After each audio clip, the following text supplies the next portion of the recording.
오늘 은혜 받으실 말씀은 다니엘서 6장입니다. 다니엘서 6장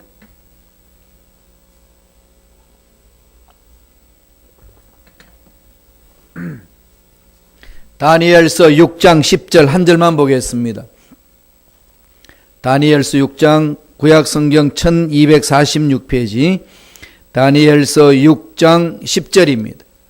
다같이 우리 한 목소리 합독하시겠습니다.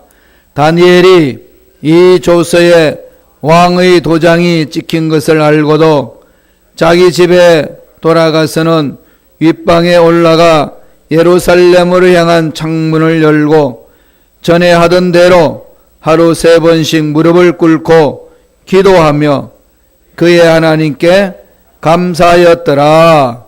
아멘. 이 말씀으로 그의 하나님께 감사하였더라 라는 제목으로 은혜의 말씀을 나누겠습니다.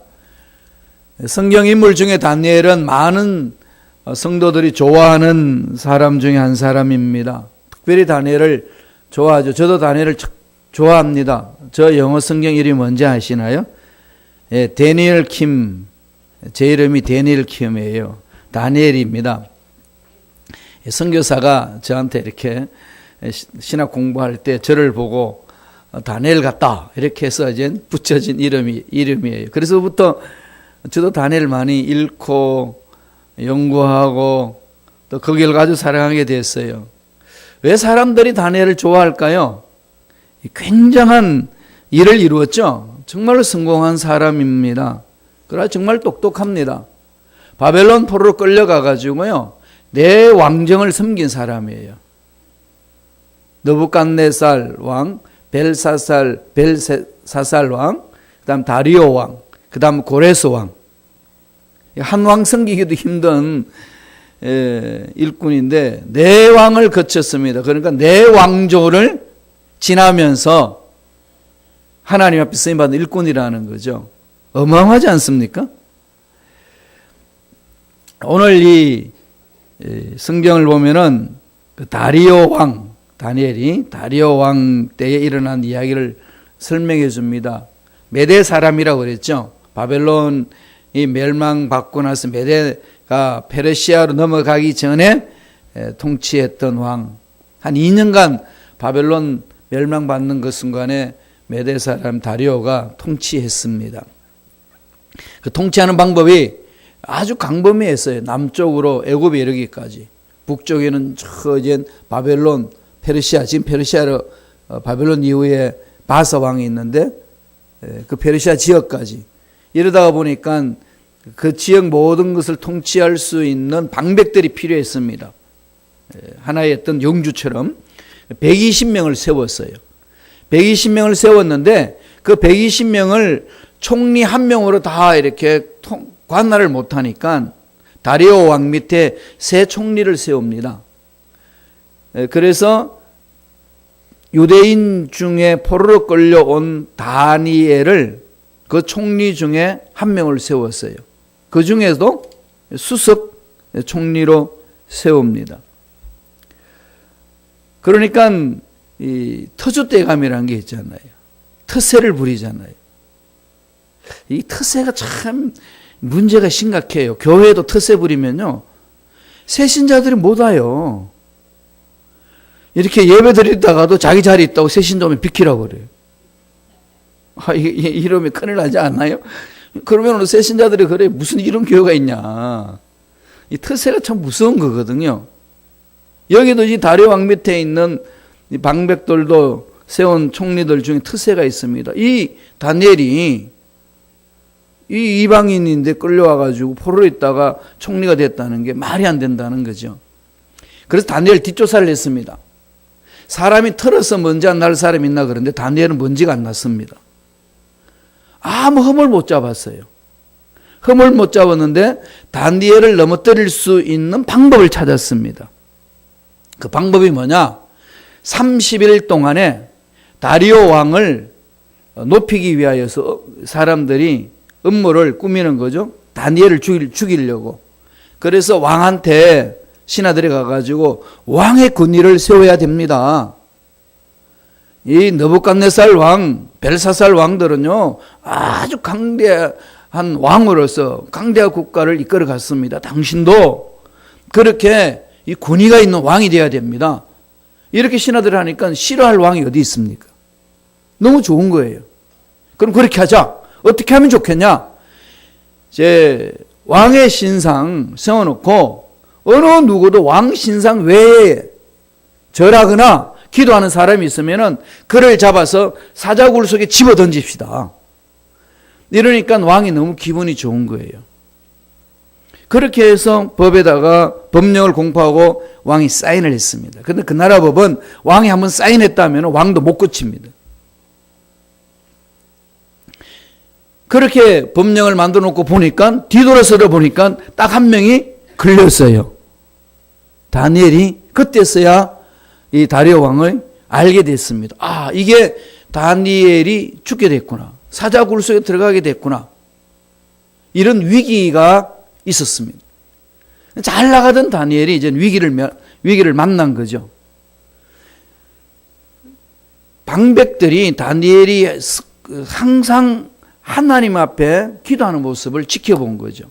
다 아는 겁니다. 다니엘은 야훼 하나님께 기도하는 것을 다 알고 있는 거죠. 창문을 열어놓고 동쪽을 향하여 예루살렘 성전을 향하여서 하루에 3번씩 기도하는 것을 알고 있으니까 다니엘을 넘어뜨리기 위한 계략이었습니다. 그럼 다리오 왕은 자기 권위만 생각했지 충신 있던 다니엘이 어떻게 함정에 빠질 것인지 전혀 몰랐습니다. 법령을 공포하고 사인하고 나서야 그 비를 알게 된 거죠. 엄청난 위기가 왔습니다.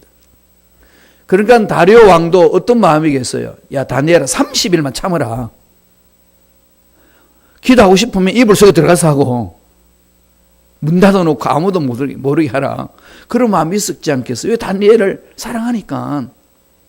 다니엘 입장도 그러고 다니겠어요? 하나님이 나에게 이렇게 긴 높은 자리 세워주셨는데 지혜롭게 잘 이렇게 이 위기를 넘어야지 이 위기 어떻게 할 것인가. 이런 저런 수많은 생각이 들지 않았었을까요? 그런 상황 속에 다니엘은 어떻게 했나요? 오늘 우리 설교 제목처럼 그의 하나님께 감사 기도를 드렸습니다. 위기 앞에, 절체절명의 위기 앞에 다니엘이 선택한 것은 감사 기도입니다.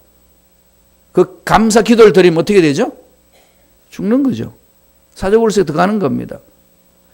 다니엘이 성공의 비결은 어디에 있나요? 성공의 비결은 감사 기도입니다. 그 기도를 오늘 말씀을 통해 3가지로 한번 살펴보겠습니다. 첫째로 다니엘이 드렸던 기도는 뭐라고요? 위기 속에서도 감사를 드렸습니다. 위기를 알면서도 감사를 드렸어요. 우리는 기도하지 않아서 문제가 있는데 다니엘은 기도하면 위기 당하는 그런 상황입니다. 그리고 다니엘은 하나님 앞에 기도하지 않고 살 수 없는 사람입니다. 그런데 왕궁에 있으면서 법령이 내려진 걸 정확하게 압니다. 그런 상황 속에 다니엘이 선택한 것은 감사 기도예요. 위기 속에서도 감사 기도. 여러분, 문제 있을 때 감사가 쉽게 나오나요? 안 나오죠? 나를 괴롭히는 사람이 있으면 그를 향해 감사 기도 나오나요? 하나님 그 사람을 나에게 주셔서 감사합니다. 기도 나올까요? 그런데 하나님은 그 상황 속에서 기도하는 자 지켜보시고 기적을 주신다는 거죠. 말씀을 보겠습니다. 다니엘서 6장 10절 상반절입니다. 자막을 통해서 보죠. 다 같이 읽겠습니다.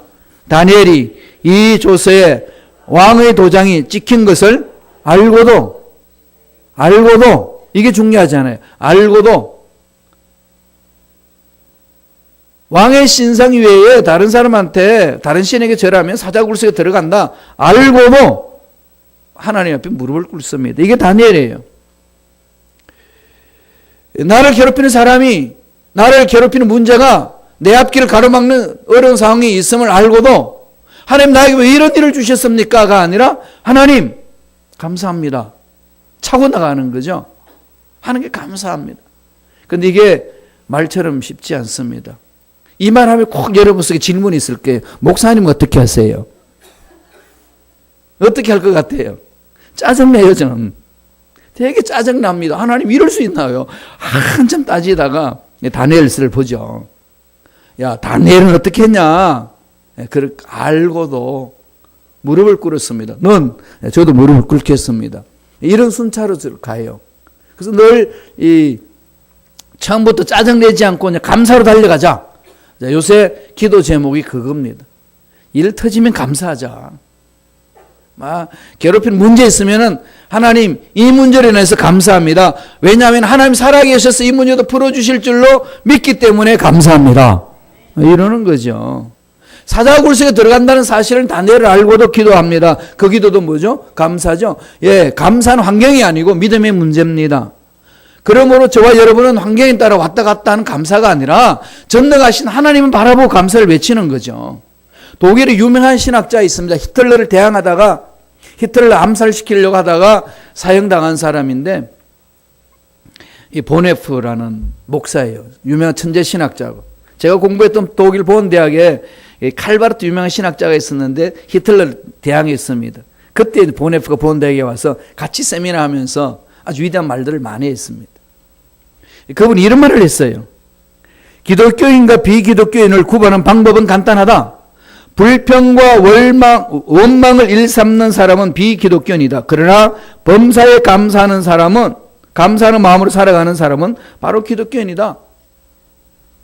히틀러 나치 앞에서 백성들이 죽어가는 모습을 지켜보면서 대항을 했습니다. 그래서 사형틀로 사라져야 될 그 상황 위기 속에서 외친 소리입니다. 믿음이 있느냐 없느냐 차이는 어디냐? 불평과 원망이냐 감사냐? 이걸 판가름 난다. 간단하게 그냥 정리를 해버렸습니다. 감사는 내가 하나님의 살아계심을 믿습니다라고 하는 표식이라는 겁니다. 어떤 환경 속에서도 감사하는 거죠. 어저께 우리 살펴봤듯이 하박국도 그랬잖아요. 없을지라도 감사합니다. 왜? 하나님 채워주실 줄 믿기 때문에. 세상이 날 괴롭히고 내가 원하는 것이 아니 될지라도 그럼에도 불구하고 하나님 감사합니다. 왜? 하나님 살아계셔서 나를 괴롭히는 문제를 해결해 주실 줄로 믿기 때문에. 여기에 대한 하나님의 집중해서 감사했던 거죠. 믿음의 문제입니다. 환경의 문제가 아니라는 거죠. 욥을 보세요. 욥이 그 많던 재산 하루아침에 다 날려버립니다. 자녀들은 사고로 다 죽습니다. 그럼에도 불구하고 욥은 어떻게 말하나요? 욥은 그 당시에요. 욕창에 걸려가지고 너무 가려워서 기아짝으로 몸을 긁었다고 그랬습니다. 그런 모습을 지켜봤던 사랑하는 아내가 와가지고 속삭입니다. 이 양반아 잘 됐다. 꼴보기 좋다. 네가 사랑하는 하나님 욕하고 뒤져라. 이런 소리 했어요. 얼마나 속이 뒤집혀지겠습니까? 그렇게 말하는 그 아내를 향하여 이렇게 외칩니다. 한번 읽어보실래요? 욥기 1장 21절이에요. 제가 읽어드릴게요. 내가 모태에서 알몸으로 나와 싸운 적 또한 알몸으로 그리로 돌아가 올지라. 주시니도 야훼시요 구두시니도 야훼시니 야훼 이름이 찬송을 받으실지니다. 하나님의 손에 있다는 거죠. 이게 욥의 신앙이었어요. 이게 욥의 믿음이었습니다.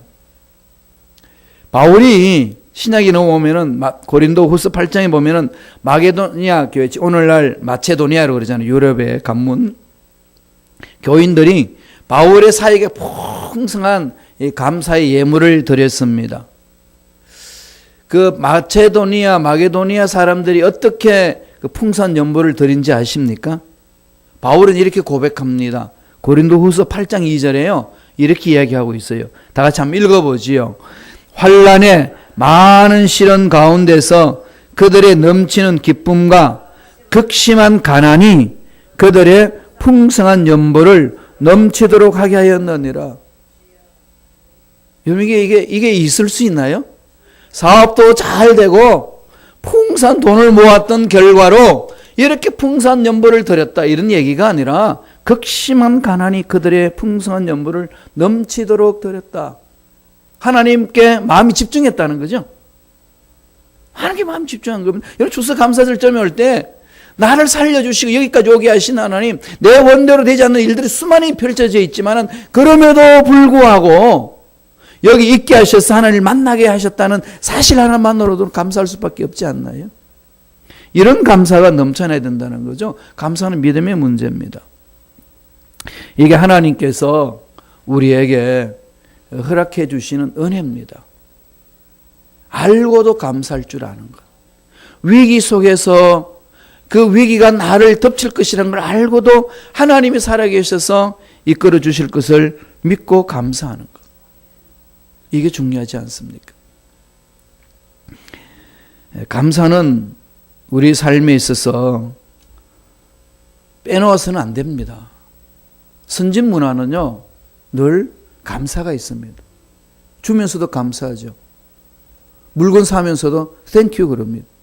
전 처음에 독일 가서 제일 이상하게 들었던 단어가 땅케였습니다. 물건을 사면서 슈퍼마켓 직원에게 돈을 주면서 땅케쇼엔 그래요. 매우 감사합니다. 아니, 돈 주면서 왜 감사해? 그건 미국 와도 어때요? 너 땡큐 하잖아요.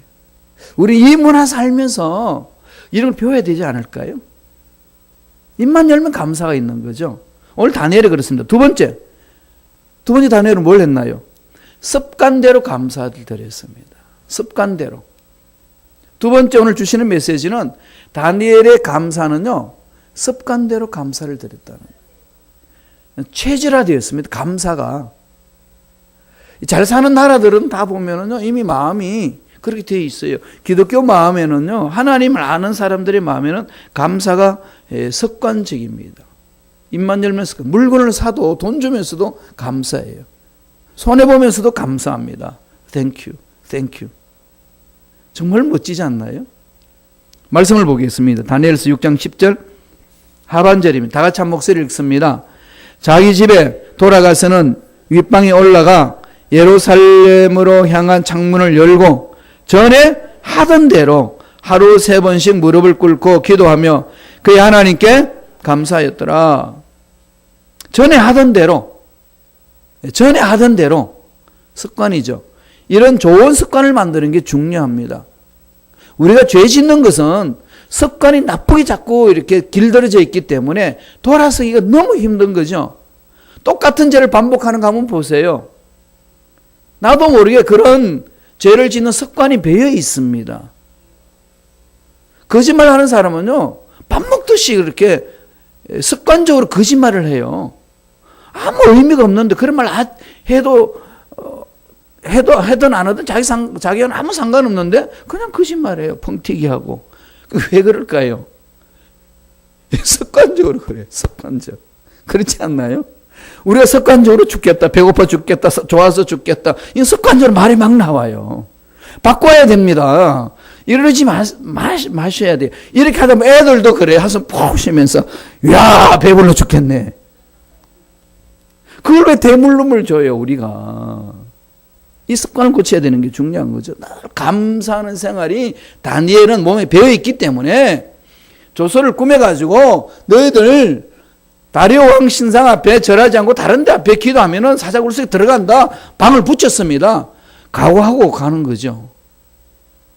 그냥 습관대로 전에 하던 대로 예루살렘 향해 창문을 열고 보라는 거죠. 시위하는 거 아니겠습니까? 이 멍충이들아, 하나님의 전능하심을 너희들 봐라. 사자굴이 문제겠냐? 하나님이 살아계시는데 당당하지 않습니까? 창문을 열고 기도하는 겁니다. 바울이 전도하고 나서 전도행 다니면서 편지를 쓴 것이 이제 바울 서신이잖아요. 바울 서신 첫머리 다 보세요. 뭐라고 그럽니까? 늘 감사를 외칩니다. 하나님의 은혜가, 하나님의 감사가 넘쳐나기를 바란다. 늘 은혜와 감사. 그걸 외치고 있어요. 습관이죠. 그러니까 바울은 감사부터 하고 나서 나가는 겁니다. 감사를 체질하는 거죠. 이게 중요합니다. 체질을 하지 않으면요, 나도 모르게 말이 나와요. 이게 훈련하셔야 돼요. 전번에 제가 한번 이 얘기를 들려줬습니다. 재미있는 얘기를 한번 들려드릴게요. 수녀원에 잔소리가 아주 심한 늙은 수녀가 있었습니다. 거기서 젊은 수녀는 늙은 수녀방에 들어가기만 하면 막 신나게 잔소리 듣고 나옵니다. 그러니까 이 늙은 수녀는 잔소리하는 게 이제 습관화가 됐어요. 그러니까 이 젊은 수녀가 이 너무 고통스럽고 힘드니까 이 젊은 수녀도 습관처럼 그냥 성질 난다고 문을 꽉 닫고 나오면서 하는 소리가 있습니다. 저 늙은 수녀 빨리 죽었으면 좋겠다. 이 습관화됐어요. 그런데 그 방 밖에, 늙은 수녀 방 밖에 앵무새를 키웠어요. 그래서 문이 꽉 닫으면서 젊은 수녀가 외치기를 저 늙은 수녀 빨리 죽었으면 좋겠다. 이 습관적으로 말하는 게 앵무새가 그걸 반복해서 들어가서 배웠어요. 문만 꽝 하면은 저 늙은 수녀 빨리 죽었으면 좋겠다. 이게 계속 나오니까 큰일 났어. 문을 살못이 닫을 때는 괜찮은데 이게 문이 살못이 닫는데 습관이 되나요? 이 또 잔소리 듣고 나오면 꽝 닫고 나오면 또 외칩니다. 저 늙은 수녀 빨리 죽었으면 좋겠다. 이건 수녀가 이젠 조심해도 그 소리를 하는 겁니다. 도저히 안 돼서 신부에게 상담을 했습니다. 어떻게 하면 좋아요? 그랬더니 자초지종을 들었던 신부가 야 걱정되겠네요. 고민되시겠습니다. 그럼 이 방법 한번 택해보면 어떨까요? 내가 기르는 이 앵무새가 있는데 이 앵무새하고 같이 좀 지내게 한번 해보지요.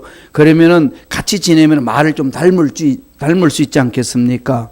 그때 신부님이 기르는 앵무새는 무슨 말을 하는데요? 주여 우리의 기도를 들어주소서. 그러니까 둘이 붙여놓으면은 우리의 기도를 들어주셔서 바뀔 줄 알고 딱 해놨는데 그날따라 이 수녀가 얼마나 늙은 수녀 잔소리를 하는지 화가 잔뜩 난 젊은 수녀가 꽉 문을 닫고 나오니까 그 앵무새가 그래요. 저 늙은 수녀 빨리 죽었으면 좋겠다. 그랬더니 신부가 갖다 준 앵무새가 주여 우리의 기도를 들어주소서. 습관이요. 힘듭니다, 바꾸기. 그죠? 그러니까 날마다 몸부림치셔야 돼요. 바꾸셔야 돼요. 입만 열려 뭐 하자고요? 감사합니다. 바울이 그렇게 말씀하셨고 예수님도 우리에게 말씀하셨고 위대한 인물들은 다 그랬습니다. 감사는 믿음의 문제고 선택의 문제입니다. 습관해야 됩니다. 체질화해야 됩니다. 그래야 우리가 올바로 하나님이 기뻐하신 일을 감당할 수가 있습니다. 감사로 인하여서 하나님이 주시는 기적은 어마어마하잖아요. 오늘 다니엘을 한번 보세요. 세 번째로 다니엘은 어떤 이 감사 기도함으로써 큰 복을 받았는지. 세 번째로 감사를 통해 형통의 복을 누립니다. 감사로 인해서 형통의 복을 누리는 거죠. 그 역경 속에서도 감사를 드렸더니 이런 복을 줍니다. 다니엘서 6장 26절 27절이에요. 다 같이 천천히 읽겠습니다. 내가 이제 조서를 내리노라. 내 나라 관할 아래에 있는 사람들은 다 다니엘의 하나님 앞에서 떨며 두려워할지니 그는 살아계시는 하나님이시요 영원히 변하지 않으실 이시며 그의 나라는 멸망하지 아니할 것이요 그의 권세는 무궁할 것이며 그의 구원도 하시며 건져내시기도 내기도 하시며 하늘에서든지 땅에서든지 이적과 기사를 행하시는 이로써 다니엘을 구원하여 사자 입에서 벗어나게 하셨음이라 하였더라. 다니엘이 예루살렘 성전을 향하여 기도하니까 발각이 됐잖아요. 그걸 방백들이 고소합니다. 왕 앞에 잡혀왔어요. 그러니까 왕이 어쩔 수 없습니다. 집어 던집니다. 신하들이 사자 굴 속에 다니엘을 집어 던졌는데 사자가 잡아먹지를 못했는데 다리오 왕은 너무 그냥 괴로운 거예요. 성경 보면 무슨 내용이 나오죠? 다니엘을 사자 굴 속에 집어 던지고 나서 다리오 왕이 뭘 했습니까? 밤새도록 기도했습니다. 밤새도록 기도하고 음식도 안 먹었어요. 음식을 전폐하고요. 기도합니다. 그것도 모자라서 새벽에 일찍 일어나서 저와 여러분처럼 새벽에 달려와서 사자굴 속으로 갔어요. 다니엘아 너 살아있냐? 이 다니엘을 봤을 때는 뭔가 이 다리오 왕 입장에서는 전능하신 하나님 다니엘을 보호하실 거라는 같은 그런 느낌이 있었지 않겠어요? 기도하고 새벽에 철야 예배하고 새벽 예배하고 다니엘 앞에 갑니다. 누가요? 이방인 왕이. 누가 이렇게 만들었나요? 감사하는 다니엘로 인하여서 뒤집어 놓은 거죠. 보니까 살아있습니다. 모함이라는 걸 알죠. 그래서 왕이 다시 방을 붙입니다. 다니엘이 섬기는 왕이 참 신이다. 다니엘이 섬기는 하나님이 참 신이다. 어떤 왕보다도 위대하신 신이시다. 선포하는 것이 오늘 그 말씀 아닙니까? 하나님이 책임져 주시는 기적은요, 감사하는 자가 일어납니다. 환경 문제가 아니고 믿음의 문제고 선택의 문제라는 것. 이걸 말씀을 통해서 깊이 되새겨야 됩니다. 힘들고 어려울 때마다 늘 감사를 외치고, 주위 사람이 인하여서 고통받을 때마다 하나님 그분을 통해 가지고 내가 기도할 수 있게 해주시니 감사합니다. 이 할 수 있잖아요. 괴롭히는 사람이 있으면 기도가 안 나오나요? 나오죠? 그냥 주여 그럽니다. 정말 힘든 문제 앞에서 기도하지 않을 수 있나요? 기도할 수밖에 없잖아요. 그러니까 결국은 문제와 나를 괴롭히는 사람이 나를 넘어뜨리게 하는 게 아니라 내 믿음의 문제라는 거죠. 하나님께 감사해 보십시오. 나를 괴롭히는 사람 다 떨어져 나가고 나를 넘어뜨리려고 모함했던 모든 것들이 다 사라지고 하나님의 살아계심을 체험하게 하십니다. 그러면서 오늘 성경 다니엘서 6장 28절에는 이렇게 증언합니다. 다 같이 한번 읽어보겠습니다. 이 다니엘이 다리오 왕의 시대와 바사 사람 고레서 왕의 시대에 형통하였더라. 계속해서 하나님께 집중했던 다니엘의 삶은 느부갓네살 왕에도 칭찬 들었고 벨사살 왕 앞에서도 칭찬 들었고 그리고 다리오 왕 앞에서도 이렇게 칭찬 듣고 사랑받고, 그러면서 성경은 뭐라고 그럽니까? 고레스 왕, 페르시아입니다. 바벨론을 멸망시켰던 페르시아, 오늘날 이란을 말하거든요. 그 페르시아의 왕 됐던 고레스 왕 시대도 다니엘은 형통한 복을 누렸습니다. 4대 왕조를 거쳐가면서 복을 누리는 사람이 성경에 나오는 유일한 인물 다니엘입니다. 그러면서 성경에 뭐라고 그럽니까? 이 다니엘이 그럽니다. 이 다니엘이 다리오 왕 시대와 그렇게 이야기하거든요. 이 다니엘, 어떤 다니엘이죠? 역경 속에도 굴하지 않고 위기 속에서도 타협하지 않고 감사함에 나온 다니엘, 이렇게 표현하는 것 아니겠습니까? 다니엘은 감사가 체질화되었습니다. 그랬더니 다니엘 앞날의 모든 문제 다 하나님이 걷어주시고 원수까지도 갚아주시고 앞길을 열어주시는 은혜가 임했다는 것을 성서는 우리에게 말씀하고 있습니다. 오늘 이번 한 주간 내내 감사를 외치면서 주님 오실 때까지 감사하는 삶이 체질화되시기를 간절히 축원드립니다. 기도하겠습니다. 하나님 아버지, 감사와 찬양을 드립니다. 오늘 우리에게 귀한 생명을 허락하여 주셔서 다니엘이 위기 속에서도 감사하며 감사를 체질화하며 그래서 하나님이 예배하신 복을 듬뿍 체험할 수 있는 그 말씀을 우리 마음판에 새길 수 있는 은혜를 허락해 주신 하나님의 놀라운 사랑에 감사와 찬양을 드립니다. 우린 연약하고 그래야 넘어지고 미혹에 휩쓸려서 죄질 때 많습니다. 돌아보면서 통해 자복합니다. 주님 피 묻은 손으로 안수하여 주셔서 잘못된 것 다 고쳐주시고 씻어주시고 상처받은 심령들 깨끗하게 치료하여 주시옵소서. 예수 이름으로 명하노니 하나님의 자녀들의 마음을 괴롭혀서 감사를 빼앗고 어려운 환경을 줘서 감사하지 못하게 하고 괴롭히는 사람 때문에 근심걱정한 나머지 감사가 사라지도록 만드는 모든 의가 맹세를 떠나갈지어다. 주여 우리 모두에게 성령으로 충만케 하여 주셔서 다니엘처럼 감사가 삶의 체질화될 수 있도록 축복하여 주옵소서. 감사하며 나아갈 때 기적이 발 줄로 믿습니다. 감사하며 나아갈 때 앞날이 열려질 줄로 믿습니다. 기적이 상식처럼 일어날 줄로 믿습니다. 역사하여 주옵소서. 은혜에 감사에 귀한 예물 드립니다. 여러 예물 드린 손길들마다 축복해 주시고 감사하며 드리는 이 예물 속에 기적을 함께 하여 주셔서 30배, 60배, 100배, 1000배, 10,000배의 복을 받아 누리며 하늘빛 쓰임받는 일꾼들의 손길되게 축복하여 주옵소서. 감사하고 예수님 이름으로 기도드리옵나이다. 아멘.